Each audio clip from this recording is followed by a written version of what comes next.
talk about some of our favorite games. I've pulled out some of our favorite homeschool games that are more educational, some that are our family favorites that are just fun, and some that are really good for early learners. This video is part of a collaboration with Abby from Rooted in Rest and Jessica from the Waldock Way. I'm really excited to be part of this collaboration and to watch all the videos on the playlist. We really want to invest in some more educational games and make learning more fun. So I'm really excited to check out everybody else's favorite games and recommendations. So if you're interested, the link will be in the description below for the playlist.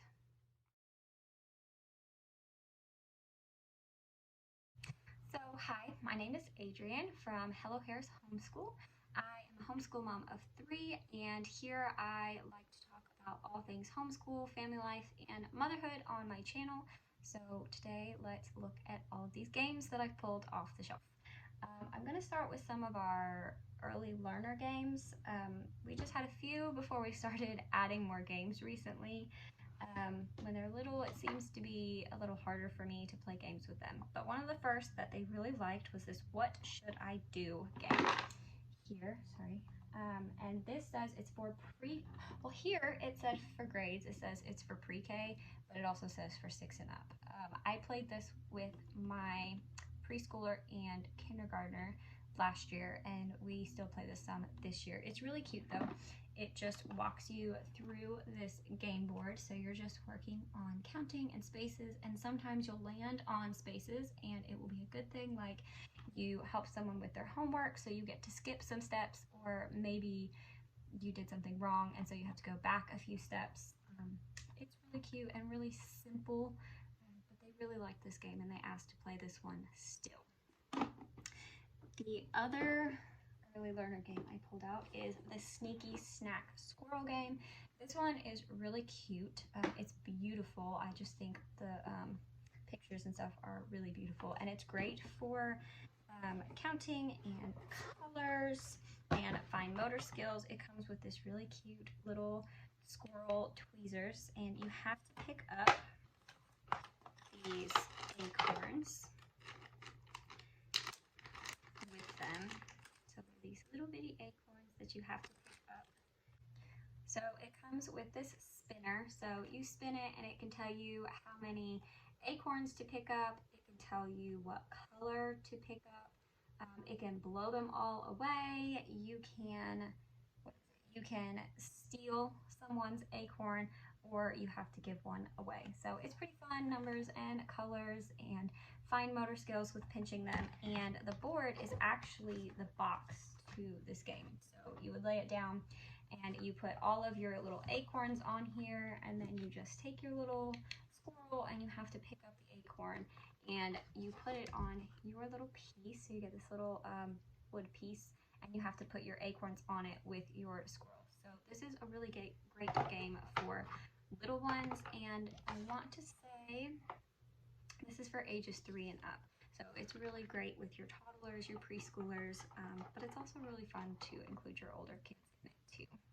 Okay, this next one is definitely more educational, but it's still really fun, and it's great for little ones. It is this monkey balance game. I think there's other animals that are these balance games, but we have the monkey one, and it says for ages 3 and up. So it comes with this scale, and then it also has monkey pieces and numbers.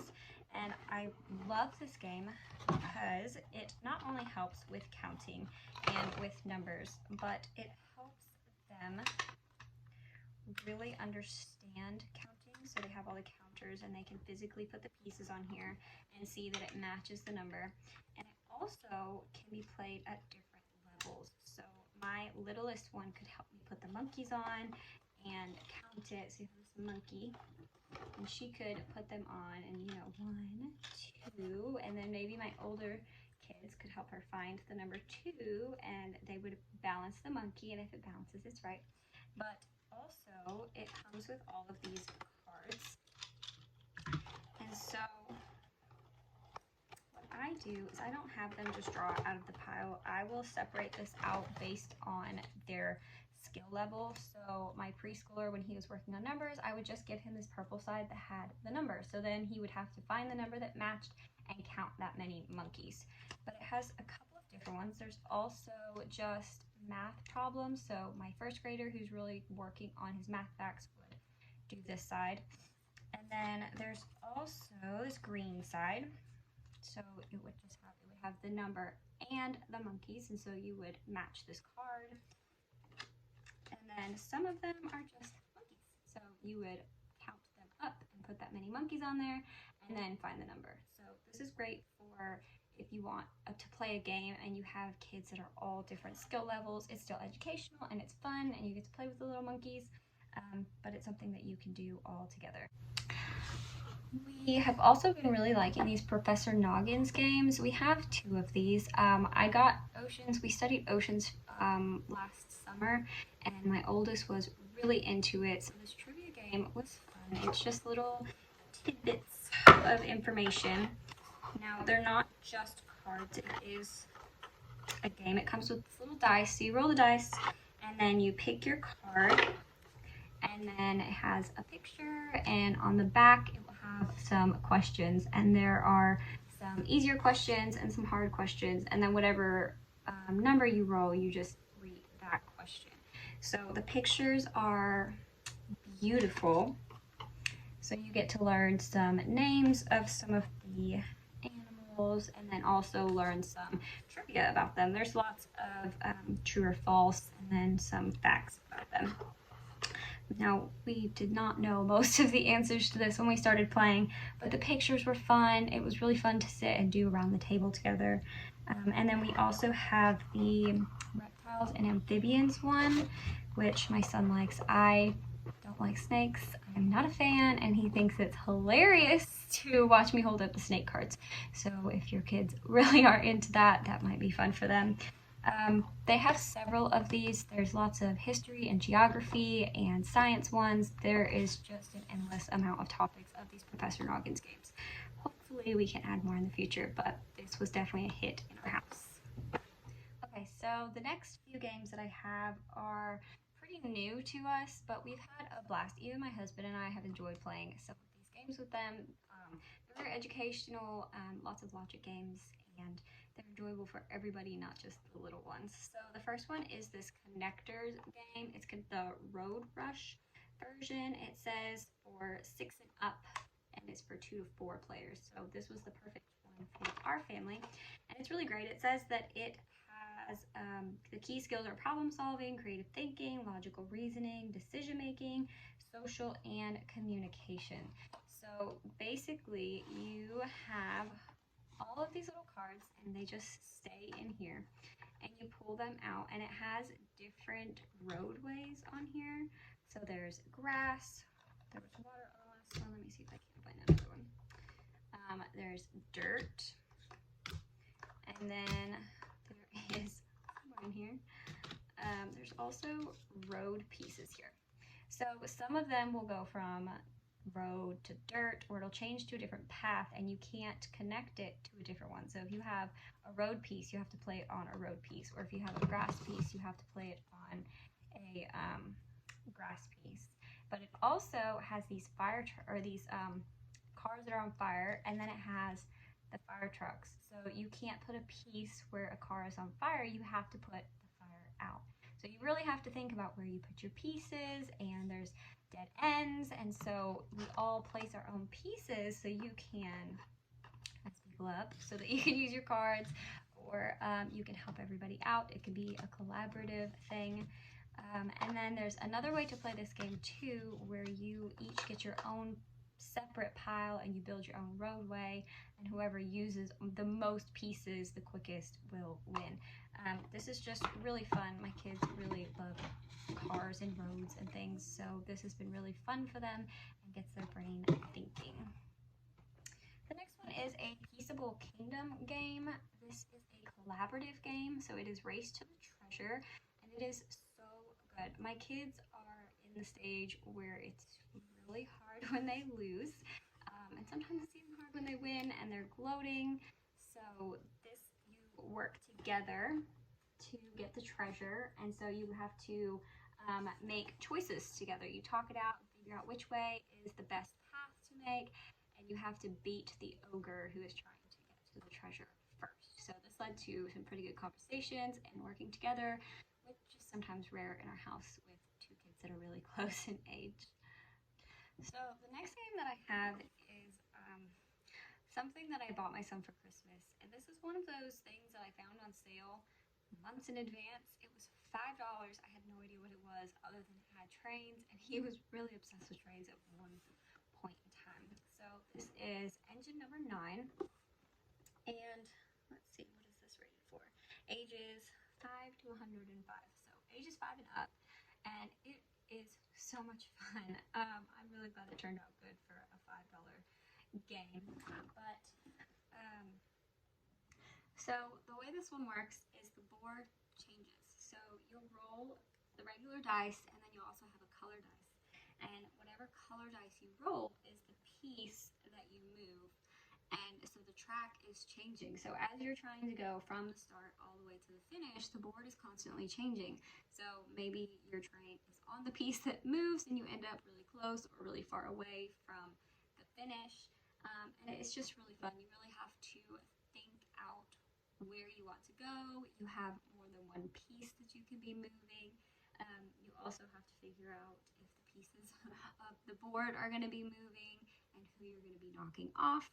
So we had a lot of fun messing with each other playing this game, and I think it really helped just problem solving and even counting up the spaces for my younger one. So for a $5 buy, I was really excited with this one. I think this might be one of my boys' favorites recently. We also have this sequence letters game.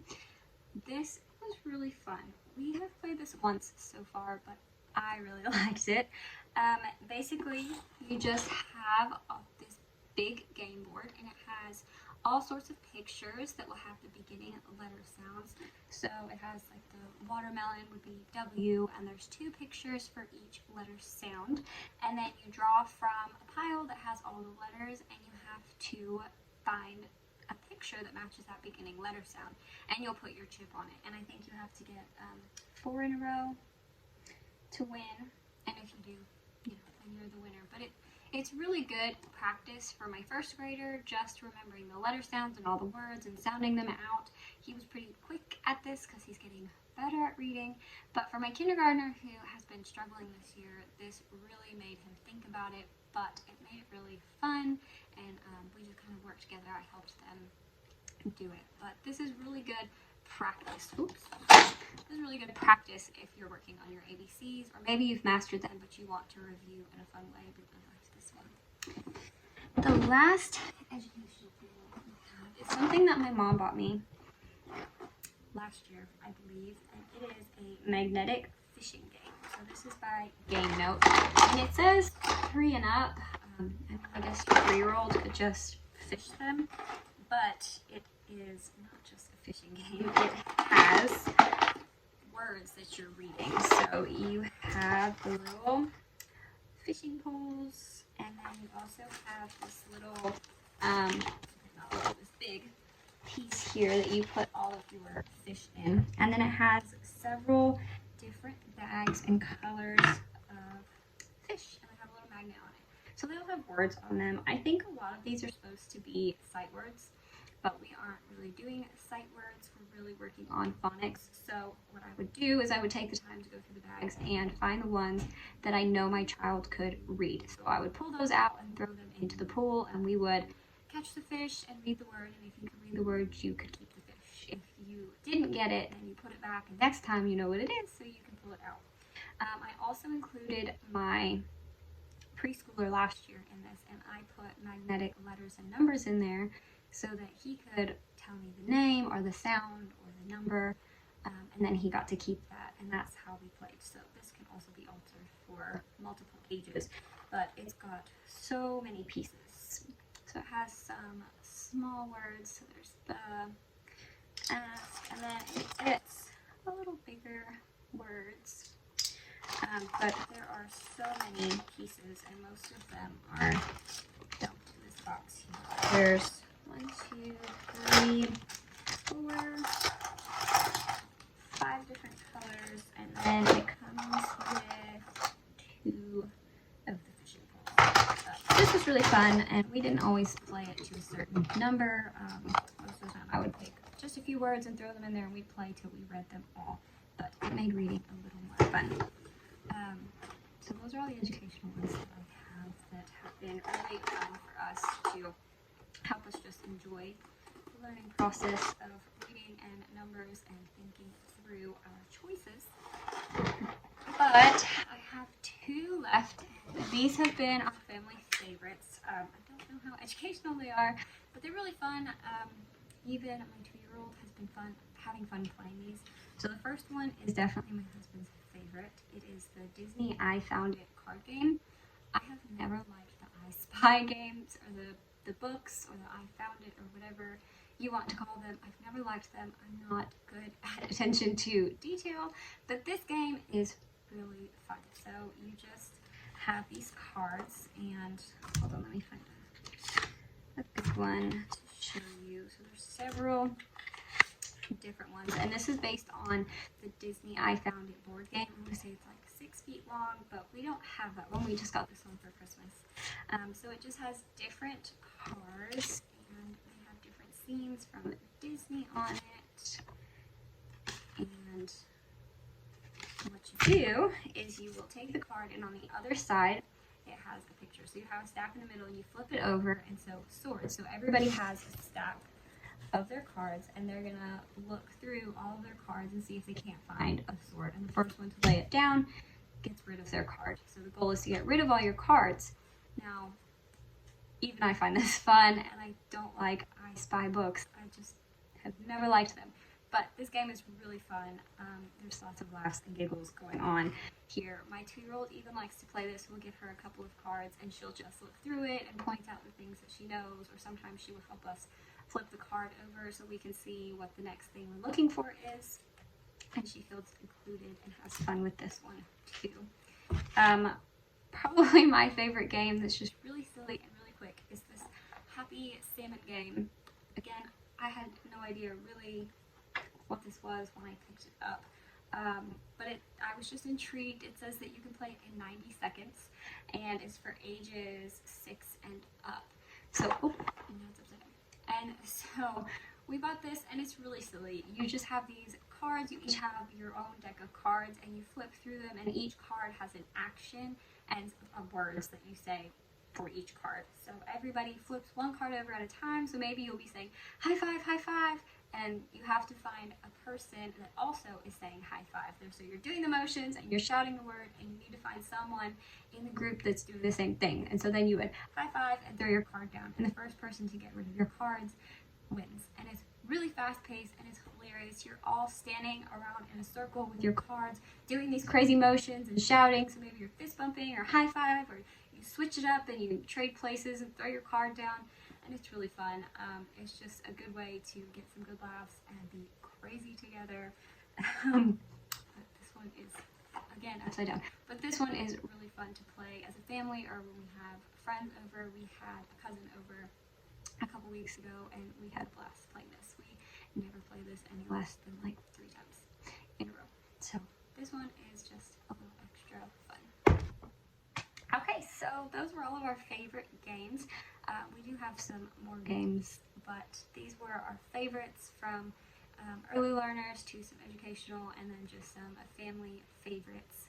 I'm really excited to watch all the other videos. Like I said, I really want to find some more educational games for next year to help with some of the basic skills for math and reading, and really work on logic skills. So if you're interested, check out the playlist below. And thank you for watching, and it would be great if you would like and subscribe to see more videos. Thank you.